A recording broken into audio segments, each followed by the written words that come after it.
C'est un fameux virage pour l'administration Bush. L'État au secours de la finance privée.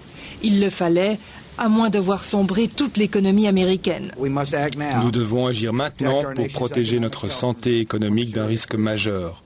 Nous aurons l'occasion de débattre des origines du problème, mais à présent, il faut le résoudre. L'État va racheter aux banques les actifs immobiliers devenus invendables aujourd'hui.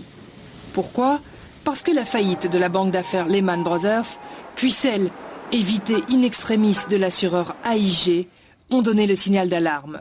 On risquait un effondrement complet du système financier américain. Cela pourrait devenir la seconde crise financière mondiale de l'histoire. La crise, partie du secteur des prêts hypothécaires à risque, menace la finance mondiale.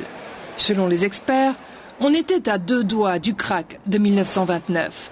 D'ailleurs, l'intervention du gouvernement sur les marchés financiers est la plus importante depuis le New Deal des années 30. 700 milliards de dollars, c'est beaucoup d'argent, mais quel autre remède ? Je suis convaincu que cette approche audacieuse coûtera aux familles américaines beaucoup moins que l'alternative. Une nouvelle série de faillites des institutions financières, un gel du marché des crédits et plus de croissance économique. Et si ça ne marchait pas, se sont demandé les grands financiers de l'État, si ça ne marchait pas, eh bien, le ciel nous aidera.